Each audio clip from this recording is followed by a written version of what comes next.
하나님의 말씀을 함께 보겠습니다. 누가복음 15장 1절, 2절, 7절, 10절입니다.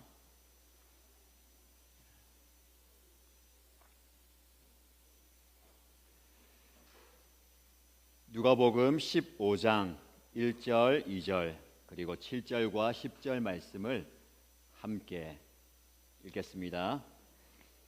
세리들과 죄인들이 모두 예수의 말씀을 들으려고 그에게 가까이 몰려들었다. 바리새파 사람들과 율법학자들은 투덜거리며 말하였다. 이 사람이 죄인들을 맞아들이고 그들과 함께 음식을 먹는구나. 내가 너희에게 말한다. 이와 같이 하늘에서는 회개할 필요가 없는 의인 99보다 회개하는 죄인 한 사람을 두고 더 기뻐할 것이다. 내가 너희에게 말한다. 이와 같이 회개하는 죄인 한 사람을 두고 하나님의 천사들이 기뻐할 것이다. 아멘. 여러분들은 어떨 때 참 아깝다라고 생각이 드십니까? 물건을 살 때나 그럴 때에 아깝다라는 생각이 들 때가 언제냐, 그 질문이에요. 저는 옷을 살 때가 제일 아까워요. 패션이나 옷에 관심이 없고 그냥 있는 옷 입으면 되는데 옷을 돈을 주고 산다는 게 너무 아까워요. 그래서 최대한 아내에게 싼 걸 사라. 제가 값을 정해줍니다. 티셔츠는 2만 원 이하, 바지는 3만 원 이하로 알아봐라. 구할 수가 없대요, 요즘에. 여러분, 내가 지불하는 그 대가보다 내가 얻게 되는 만족감과 행복함이 적으면 아까워요. 내가 지불한 그 대가보다 더 크게 만족하거나 더 행복하면 아깝지가 않아요. 사람마다 그 씀씀이에 대한 아깝다, 잘했다라는 게 틀린데, 저는 옷 사는 건 너무 아까운데 책 사는 데는 전혀 아깝지 않아요. 책 사는 데는요, 돈이 얼마나 들든 아깝지 않아요. 내가 이 책을 이 돈 주고 샀지만 나는 더 좋은 것을 얻을 수 있다라고 생각하기 때문에 그래서 전혀 아깝지 않습니다. 제가 온라인으로 그 책을 이제 구매를 하는데 제가 장바구니에 담아놓은 책이 엄청 많아요. 살 수가 없어요.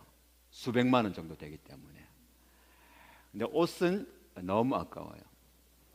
여러분, 제가 말씀드린 것처럼 내 물질이나 그 노력을 들인 거에 비해서 나에게 돌아오는 것이 없으면 아까운데, 그게 조금 더 심해지면 그걸 뭐라고 얘기하냐면 낭비라고 얘기해요. 그렇죠? 낭비다. 그런데 이 낭비라는 그 개념도 객관적으로 볼 때 확연한 낭비가 있어요. 돈을 너무 펑펑 쓴다든지, 별로 필요하지 않은 것, 중요하지 않은 것을 사는데 돈을 쓰게 되면 낭비라고 얘기하는데, 누가 봐도 낭비입니다. 그런데 사람의 가치관에 따라서 그것이 낭비가 될 때도 있고요, 투자가 될 때도 있어요. 어떤 사람이 어떤 가치관을 가지고 있느냐에 따라서 그것은 그거는 너무 낭비다라고 이야기하지만, 어떤 똑같은 것을 구매하거나 샀을 때도 그건 좋은 투자라고 이야기합니다. 그래서 중요한 것은요, 어디에 가치를 두느냐에 따라서 달라지는 거예요. 성경에 보면 이런 분명한 사건이 기록되어 있습니다.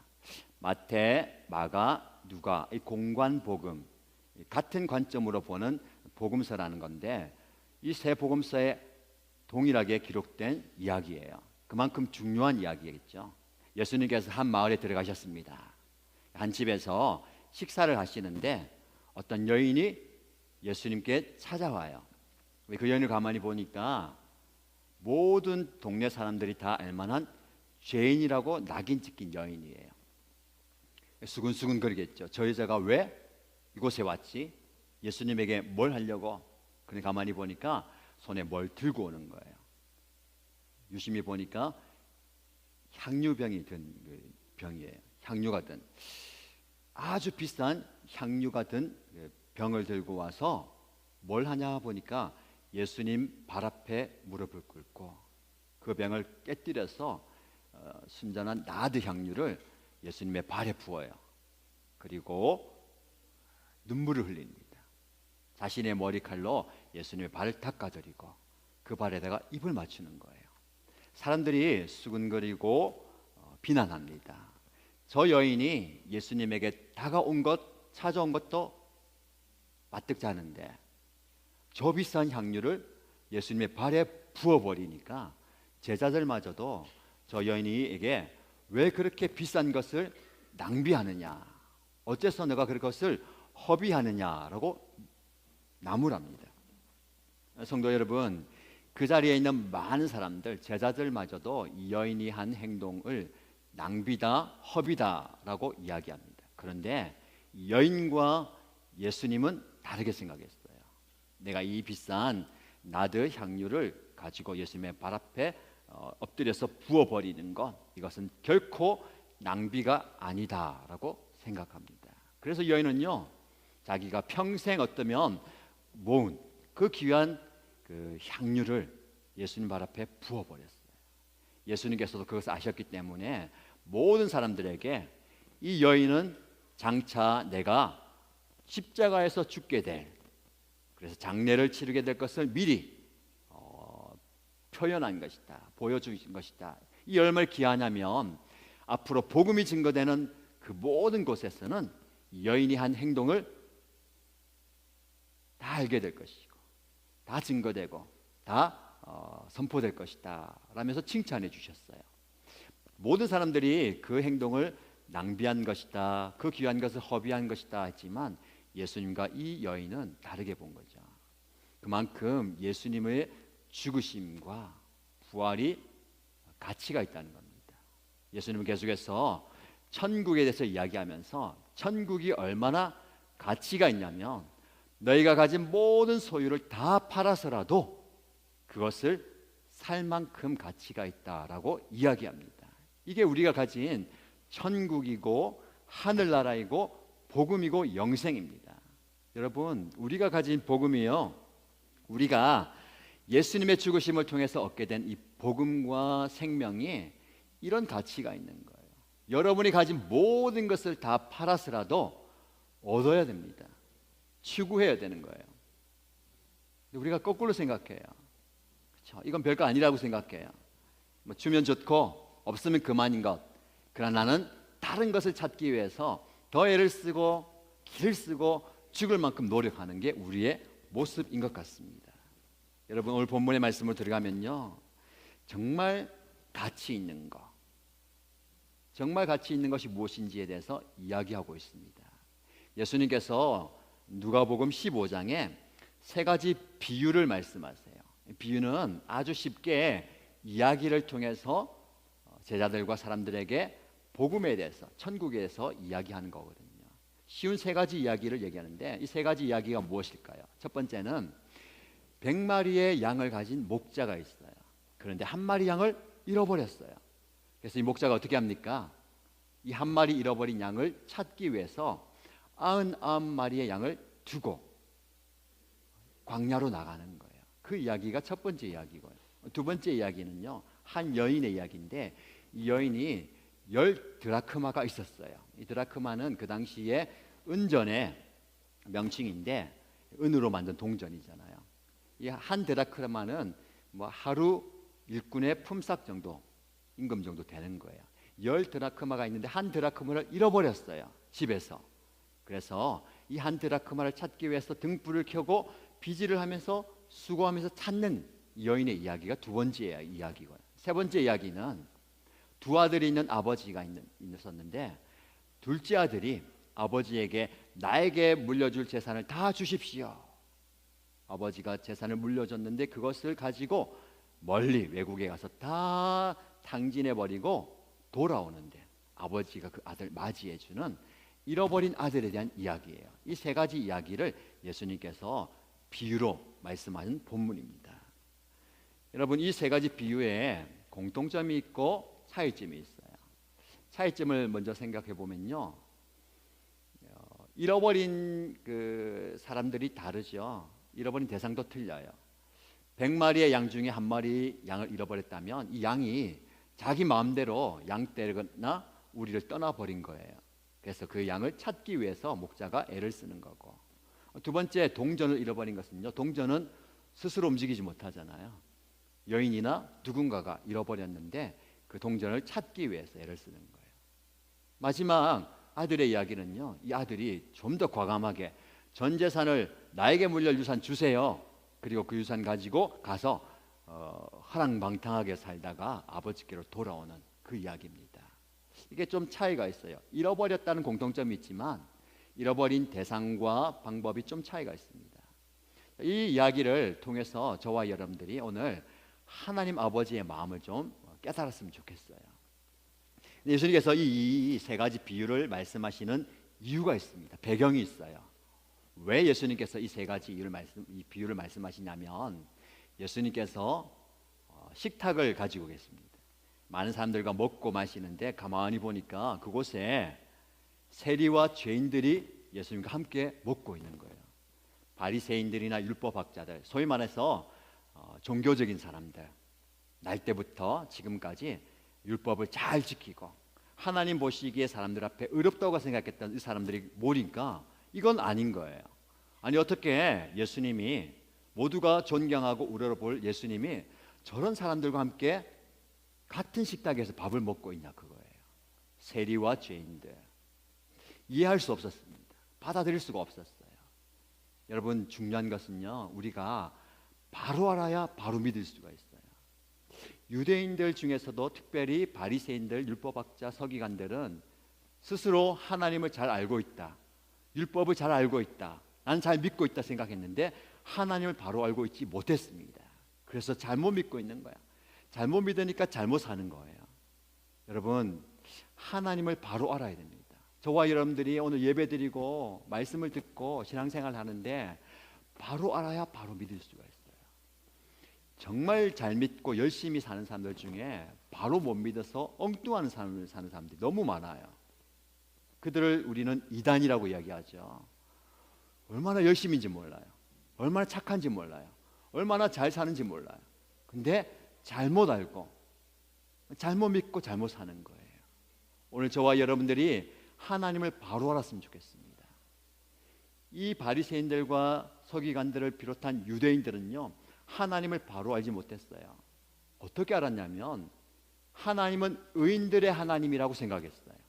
내가 율법을 잘 지키고 신앙생활 잘하고 하나님 보시기에 합당한 삶을 사니까 복 주시는 하나님, 그리고 그들을 돌아보는 하나님, 의인들의 하나님이지 저 세리와 창녀와 죄인들의 하나님은 아니라는 거예요.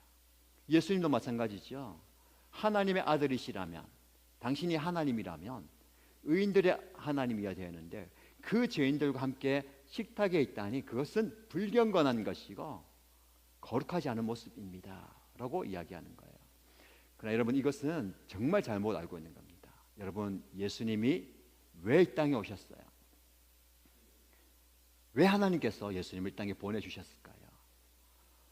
2021년 우리 교회가, 우리 일신가족 공동체가 회복을 바라보면서 회복을 기대하고 기도하면서 나가고 있는데 그 중심 구절이 무엇입니까? 누가복음 5장 31절 32절 말씀이에요. 암송하고 있어야 되죠. 앞에 나와 있습니다. 같이 한번 할까요? 누가복음 5장 31, 32절 시작. 건강한 자에게는 의사가 쓸데없고 병든 자에게라야 쓸데있나니 내가 의인을 부르러 온 것이 아니요 죄인을 불러 회개시키러 왔노라. 아멘.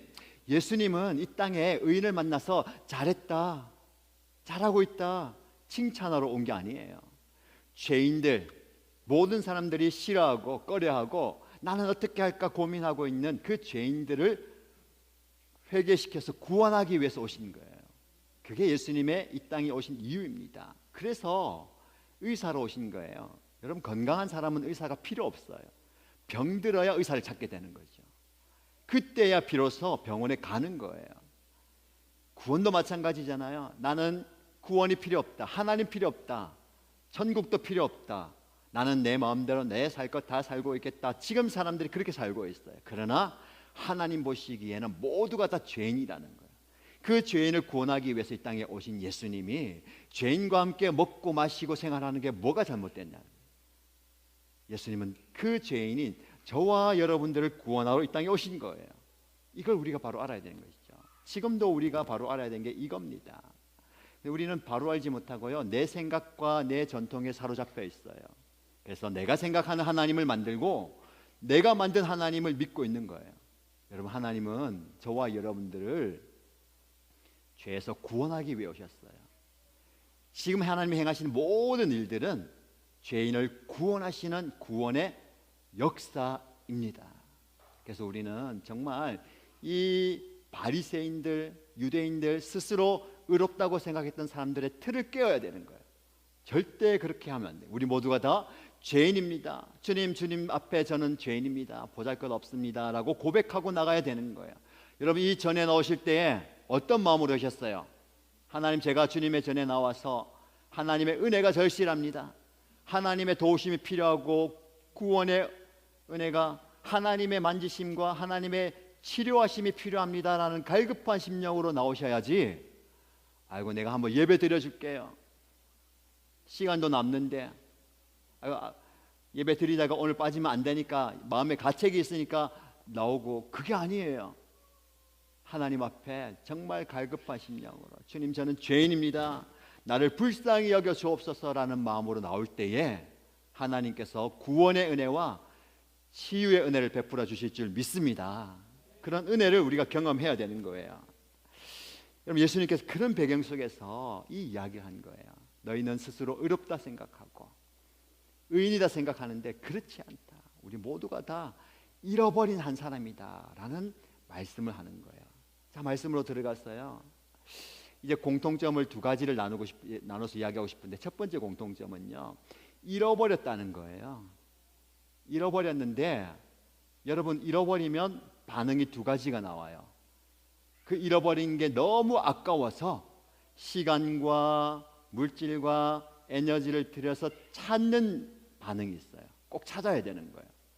에이, 그거 뭐 필요하냐, 또 사면 되지, 그 잊어버려라, 아니야 난 그거 꼭 찾아야 돼, 찾는 반응이 있고요. 두 번째는 뭐 잃어버렸는데 뭐 많은데 또 있는데 그냥 놔둬, 나 신경 안 쓸래, 이 반응이에요. 그래서 여러분, 이 새 잃어버린 사람은요, 첫 번째 반응이에요. 100마리의 양 중에 한 마리를 잃어버렸습니다. 목자가 어떻게 합니까? 그 잃어버린 양 평소에도 말 안 듣고 자기 마음대로 하더니 내버려둬. 난 그래도 아직 99마리가 양이 있으니까 이 양이나 잘 돌볼래 라고 하지 않아요. 이 잃어버린 한 양을 찾기 위해서 시간을 들이고, 그리고 자신의 체력을 다 허비해 버리는 거예요. 찾을 때까지 찾아 나서는 거예요. 10드라크마 중에 한 드라크마를 잃어버렸어요. 아이, 그거 잃어버리면 나중에 찾겠지, 뭐 누가 찾아가겠지, 난 아직도 9개가 남아있으니까 그냥 돌아 하지 않습니다. 온 집안을 다 쓸어가면서 등불을 켜서 찾을 때까지 찾는 거예요. 이게 여인의 마음이고, 마지막에 두 아들 중에 한 아들이 자신의 유산을 다 받아가서 허랑방탕하게 생활했어요. 아버지가 어떻게 합니까? 아버지 그냥 편하게 생활한 게 아니라 매일 동구 밖에 나와서 이 잃어버린 아들이 돌아오는가 찾고 기다리고 있는 거예요. 이 아버지의 마음이에요. 여러분, 이게 하나님 아버지의 마음인데, 여러분 이런 마음이 우리에게 있을까요? 여러분, 뭔가 잃어버려 보셨습니까?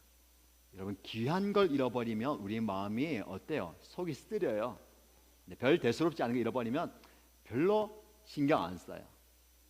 여러분, 이 목자, 여인, 그리고 아버지가 어떤 마음이냐면 가슴을 앓는다는 거예요. 여러분, 이거 대단한 겁니다. 잃어버렸다고 해서 누구나 그런 마음이 있는 게 아니거든요. 찾기 위해서 시간과 체력을 다 소진하는 거예요. 하나님께서 저와 여러분들을 찾기 위해서 가슴을 앓고 있는 거예요. 여러분들 보시면서 저 한 영혼이 나에게로 돌아와야 되는데 라는 마음, 이게 하나님 아버지의 가슴 앓이에요. 우리가 그 마음을 좀 이해하고 알았으면 좋겠습니다. 하나님이 얼마나 가슴을 태우고 있는지 저와 여러분을 보시면서, 특별히 우리 가족들 중에 잃어버린 사람을 가슴에 품고 지금도 가슴을 치시면서 가슴을 앓고 눈물 흘리고 계신 거예요. 이게 하나님 아버지의 마음이에요. 여러분, 이 마음을 우리가 좀 깨달았으면 좋겠습니다. 왜 그럴까요? 잃어버린 게 얼마나 큰 고통인지 알기 때문에 그래요. 여러분, 우리 생각에는 어떻겠습니까? 우린 경제적으로 생각해요. 100개 중에 하나 잃어버렸어요. 근데 그 99개를 놔두고 한 개를 찾아가는데 소진되는 시간과 돈과 에너지 계산해 보면 차라리 그거 포기하고 내 것 지키는 게 경제적으로 맞아요. 근데 영의 세계는 그렇지 않습니다. 하나님은 잃어버린 한 사람을 위해서 아들 예수님을 땅에 보내신 거예요. 십자가에서 죽게까지 하시고 고통당하신 거예요. 도무지 이해할 수 없는 사랑입니다. 그 하나님의 아버지의 마음을 우리가 받았어요. 얼마나 귀한지 모릅니다. 그 하나님 아버지의 마음이 우리에게 전달되면 참 좋겠습니다. 여러분, 지금도 하나님은요 우리를 찾고 계신 거예요. 교회 바깥에 있는 분들이 찾음의 대상이 되겠죠. 지금도 우리 가족 중에 우리 교회 오셨다가 교회 안에 들어왔다가 떠나 있는 분들, 계속해서 난 기도하고 가슴에 품고 애를 쓰면서 이야기하지만 아직도 꿈쩍도 안 난 우리 남편, 부모님, 자녀, 형제, 그들이 그 잃어버린 한 사람이에요. 하나님은 그들을 절대로 놓지 않으시고 지금도 품고 계십니다. 우리가 이런 하나님 아버지의 마음을 정말 깊이 경험하게 되기를 축복합니다. 하나님의 그 가슴 앓이는요, 가슴 앓이로 끝난 게 아니라 찾아 나서고 그가 돌아올 때까지 일하시는 거예요. 하나님은 일하시는데, 그렇죠? 우리가 찬양 불렀잖아요. 하나님은 지금도 일하시는데 우리에게 복 주고 축복해 주는 그 일이 아니고 하나님은 구원의 일을 하십니다. 한 영혼을 구원하신 그 구원의 일을 이루고 계십니다. 그래서 오늘 우리가 매월 셋째 주에는 선교주일, 장학주일로 지는데 정말 한 영혼을 가슴에 품고 기도해야 할 대상이 우리의 다음 세대예요. 다음 세대, 그렇죠? 다음 세대가 정말로 하나님 보시기에 합당한 아름다운 세대로 서가도록 우리는 기도해야 됩니다. 한 영혼 한 영혼을 가슴에 품고 기도해야 돼요. 그래서 우리가 매월 셋째 주에 다음 세대를 위해서 기도하고 품기 위해서 장학주일로 정하고 기도하는 거예요. 선교주일, 지금도 하나님은 코로나가 만연한 이 세상 가운데서도 구원의 일을 이루고 계시는 줄 믿습니다. 우리 인간적으로 볼 때는 외국에 가지도 못하고 사람을 만나지도 못하고 사역을 하지도 못하는 것 같지만 하나님은 눈에 보이지 않는 곳에서 일하고 계시는 줄 믿습니다. 다만 우리가 깨닫지 못해요. 우리 눈으로 보는 게 다라고 생각하니까 이게 단갑다, 닫혀있나 보다, 그렇게 생각하는 거 아니에요. 하나님은 우리의 눈을 초월해서 일하고 계시고 역사하고 계시는 줄 믿습니다. 이게 바로 하나님의 이 구원의 일이에요. 여러분, 하나님의 가슴 앓이에 좀 동참하면 좋겠습니다. 하나님은 저와 여러분들을 그렇게 귀하게 보는 거예요. 왜냐하면 여러분 한 영혼 한 영혼, 더 깊이 말씀드리면 저 그리고 여러분 한 영혼 한 영혼은요, 하나님은 대체 불가한 존재로 생각하시는 거예요. 아까 말씀드렸죠. 우리는 그렇게 생각합니다. 100명 중에 한 명, 100개 중에 하나, 10개 중에 하나, 둘 중에 하나, 잃어도 그만이라고 생각하는데 하나님은 100의 1이라도 1000의 1이라도 만의 1이라도 그 한 영혼 한 영혼, 여러분 한 사람 한 사람을 대체 불가한 존재로 보는 거예요. 바꿀 수 없어요. 잃어버려서는 안 되는 존재로 보시고 있다는 거예요. 그래서 하나님은요, 여러분 한 사람 한 사람을 향해서 모든 것을 다 쏟아붓고 있는 겁니다. 그 사랑을 받고 있는다면 우리는 자신을 향한 생각과 가치관 바뀌어야 되는 거예요. 많은 사람들이 자신을 부가치한 존재로 봅니다. 쓸모없는 존재로 봐요. 왜 그럴까요? 세상의 기준으로 봐서 그래요. 세상의 기준은 경제적인 잣대로 봅니다. 이 사람이 얼마나 능력이 있느냐, 얼마나 돈을 많이 버느냐, 얼마나 공부 잘하느냐, 얼마나 이익을 많이 내느냐로 보는 거예요. 거기에 우리가 매여 있으니까 성적이 떨어져요. 매출이 떨어집니다. 그리고 실직해요. 사업에 실패해요. 모든 것을 잃어버렸어요. 자신의 가치, 자신의 존재마저도 잃어버렸다고 생각하는 겁니다. 그러나 여러분, 하나님은 그렇게 보지 않으십니다.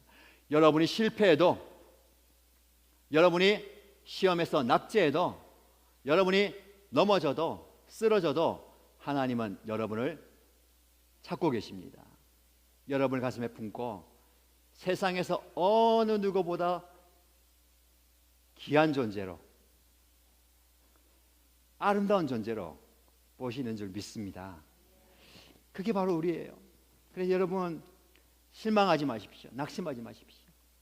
좌절하지 말고 포기하지 마십시오. 끝까지 하나님은 나를 붙들고 계십니다. 내가 하나님을 놓을 뿐이지, 내가 하나님을 외면할 뿐이고, 내가 하나님 찾지 않을 뿐이지, 하나님은 여전히 저와 여러분들을 품고 저와 여러분들을 가슴에 안으시고 사랑해 주시는 줄 믿습니다. 그 하나님이에요. 자, 계속해서요, 하나님께서 이 말씀을 우리에게 주시는데 두 번째 공통점이 뭐냐면 결국은 찾아요. 이게 하나님의 놀라운 비밀입니다. 하나님은 이 비유를 통해서 결국은 찾아내시는 거예요. 잃어버린 한 마리 양을 찾아서 목자가 너무 즐거워서 그 양을 끌고 오는 게 아니라 자기의 두 어깨에 메고 오는 거예요. 얼마나 고생했니? 네가 집을 떠나서 나를 따라서 얼마나 힘들었느냐? 이 메고 오는 거예요. 그 가슴이 너무 벅차는 거예요. 왜 그럴까요? 정말 귀한 존재였기 때문에 찾음의 기쁨이 큰 거예요. 이 여인이 한 드라크마를 찾았습니다. 드디어 찾았어요. 너무 기쁜 거예요. 잃어버린 한 아들이 떠나갔다가 모든 것을 다 방탕하게 써버리고 돌아올 때에 아버지가 여전히 변함없이 그를 기다리다가 반겨주면서 온 집안 사람들에게 즐거움을 표현합니다. 이게 하나님의 마음이에요. 얼마나 기쁜지 즐거운지. 왜요? 너무 귀하기 때문에, 너무 소중하기 때문에. 그래서 7절과 10절 말씀을 예수님께서 말씀하십니다. 7절 말씀 그리고 10절 말씀 같이 읽어보겠습니다. 자, 같이 읽습니다. 내가 너희에게 말한다. 이와 같이 하늘에서는 회개할 필요가 없는 의인 아홉보다 회개하는 죄인 한 사람을 두고 더 기뻐할 것이다. 내가 너희에게 말한다. 이와 같이 회개하는 죄인 한 사람을 두고 하나님의 천사들이 기뻐할 것이다. 아멘. 여러분, 예수님께서요 그냥 잃어버린 한 마리 양, 그리고 잃어버린 동전 하나, 그리고 잃어버린 아들 찾은 것으로 끝난 게 아니라 무엇을 얘기하냐면 하늘나라의 기쁨이라는 거예요. 천사들과 하늘나라의 잔치가 벌어졌다는 거예요. 여러분, 이게 하나님 아버지의 마음입니다. 잃어버린 한 사람이 하나님께로 돌아올 때에 이런 잔치가 벌어지는 거예요. 이런 기쁨이 있고 이런 즐거움이 충만한 겁니다. 여러분, 정말 힘들고 암울한 시대를 살아온 저와 여러분에게 어떤 기쁨이 회복되어야 되겠습니까? 여러분의 가정에, 그리고 우리 신앙의 공동체 가운데, 주님의 교회 가운데 이런 기쁨과 즐거움이 회복되기를 주님의 이름으로 축복합니다. 여러분, 실제로요 이 목자와 여인과 아버지가 잔치를 엽니다. 주변의 동네 사람들 다 불러 모아요. 내가 너무 즐거운 일이 있습니다. 기쁜 일이 있습니다. 함께 먹고 마시고 즐거워하십시다. 기뻐하십시다 하면서 잔치를 벌이는데, 여러분 생각해 보십시오. 양 한 마리 다시 찾았어요. 그런데 동네 잔치를 벌여요. 내가 찾은 것보다 나가는 게 더 많아요. 여인도 마찬가지입니다. 동전 다시 찾았어요. 뭐 하루 품삯 정도로 알겠잖아요. 근데 주변의 사람들 다 불러서 잔치 벌입니다. 내가 찾은 것보다 나가는 게 더 많아요. 아버지, 아들 돌아왔어요. 모든 사람들을 잔치에 참여하는데, 근데 여러분 잔치, 아들 찾았으면 잔치할 만하죠.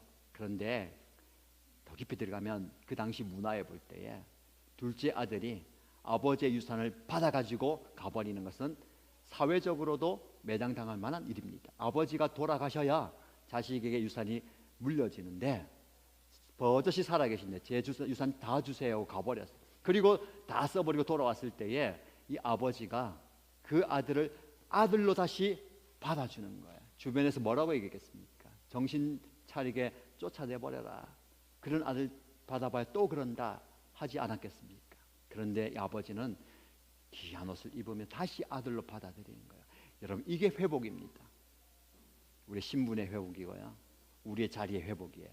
저와 여러분들이 이런 회복의 은혜를 경험하게 되기를 축복합니다. 하나님은 우리를 다시 찾았을 때에 더 귀한 잔치를 벌이는 거예요. 경제적으로 다시 따지면 손해예요. 잔치를 안 하고 그냥 놔두는 게 나에게 유익인데, 그거 찾았다고 잔치를 벌이는 게 진짜 낭비예요. 진짜 허비입니다. 근데 여러분, 깊이 말씀드리면요, 사랑은 낭비이고 허비입니다. 하나님의 사랑은 우리가 볼 때 정말 낭비예요.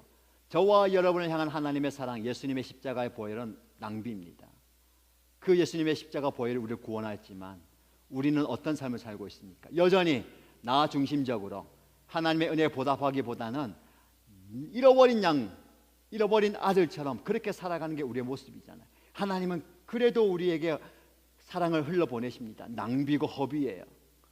도무지 이해할 수 없는 그런 사랑을 우리에게 쏟아붓고 계시는 거예요. 그게 사랑의 희생의 모습입니다. 그 사랑의 희생으로 우리가 살아나는 겁니다.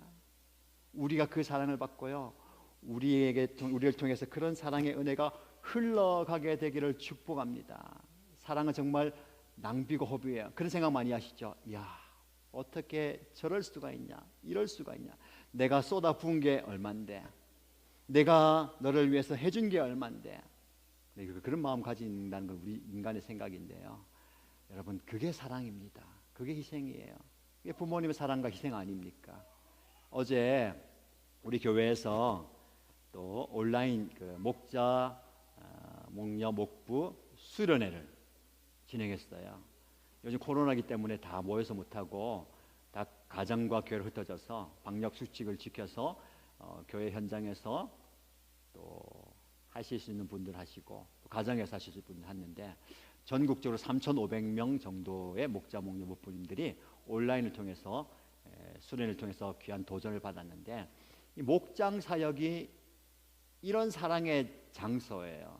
목자 목녀 목부님들이 어제 또 말씀을 통해서, 간증을 통해서, 나눔을 통해서 또 도전받고 또 결단한 것은 무엇이냐면, 이 사랑의 수고, 더 나아가서 사랑의 낭비와 허비가 목장 가운데 있어야 된다는 거예요. 그냥 흘러보내는 겁니다. 예수님께서, 하나님께서 우리를 향해서 이 사랑의 낭비를 흘러보낸 것처럼 우리도 목장 식구들, 가족들에게, 목원들에게 흘러보낼 때에 그곳에서 예수님의 사랑이 싹이 뜨고 자라고 열매 맺는다는 거예요. 여러분, 그렇지 않습니까? 말씀의 소도로 돌아가서 바리새인들과 율법학자들, 서기관들, 소위 말하는 의인의 눈빛으로 보면요, 성에 사는 사람이 아무도 없어요. 저 사람은 왜 저렇게, 왜 저런 말을 하지, 왜 저런 행동을 하지, 저렇게 하면 안 되는데, 저 사람 차라리 없었으면 좋겠는데, 그게 더 나을 것 같은데. 그렇죠? 그러니까 여러분, 그것을 내려놓고 말씀드린 것처럼 모든 한 사람 한 사람이 잃어버린 어린 양이에요. 잃어버린 동전입니다. 잃어버린 아들이에요. 그들을 향해서 자신의 시간과 체력과 물질과 가진 것을 쏟아부으면서 찾아 나서는 그 한 사람 한 사람, 그 아버지의 마음을 우리가 가질 때에 그 사랑의 수고와 헌신과 더 나아가서 낭비와 허비를 통해서 그 영혼이 변화될 줄로 믿습니다. 우리가 그런 은혜를 공동체처로 경험하게 되기를 축복합니다. 그래서 여러분, 하나님 나라에서는요, 결코 낭비와 허비가 없어요. 결국 열매 맺게 되어 있습니다. 인간적으로 볼 때 여러분들이 그 사람을 위해서 시간을 쏟아붓는 것, 시간 낭비라고 생각할 수 있어요. 나도 지금 바쁜데, 내가 할 게 많은데, 나도 지금 처리할 일들이 많은데 이 사람과 함께 있어야 되느냐, 이 사람을 위해서 시간 내줘야 되느냐. 목장 모임 자체도 그런 시간의 낭비가 될 수 있어요. 물질의 낭비가 될 수 있어요. 쏟아 부어봤자 감사한 것도 모르는데, 줘봐야 변화되는 것도 없는데, 나도 지금 쓸 게 많은데 그냥 내 물질 낭비하는 것 아니냐. 그러나 여러분, 하나님 나라의 관점에서는요, 결코 낭비와 허비가 없습니다. 결국 찾게 되어 있어요. 하나님께서 그런 은혜를 우리에게 주실 줄로 믿습니다. 이런 은혜가 저와 여러분에게 있길 바랍니다. 근데 이 모든 것들이요, 우리의 수고와 애씀이 아니에요. 사실은 목자도 찾기 위해서 애를 썼잖아요. 여인도 찾기 위해서 수고했어요. 이 아버지도 매일 아들이 돌아오기를 바라면서 기다렸어요. 그러나 그것이 행위와 업적으로 끝나는 게 아니에요. 더 중요한 것은 하나님 아버지의 마음입니다. 그 마음, 제가 말씀드렸잖아요. 한 영혼을 향한 가슴 앓는 그 마음을 우리가 가진다면 무엇이든 못하겠습니까? 그리고 더 중요한 것은요, 그 가치가 소중하다면 다른 거 포기할 수 있어요. 이게 핵심입니다. 왜 우리가 포기하지 못하냐면 그만큼 가치 있다 생각하지 않기 때문에 그래요. 내가 가지는 것, 누리는 것, 소유한 것보다 가치 없다고 생각하는 거예요. 여러분, 아닙니다.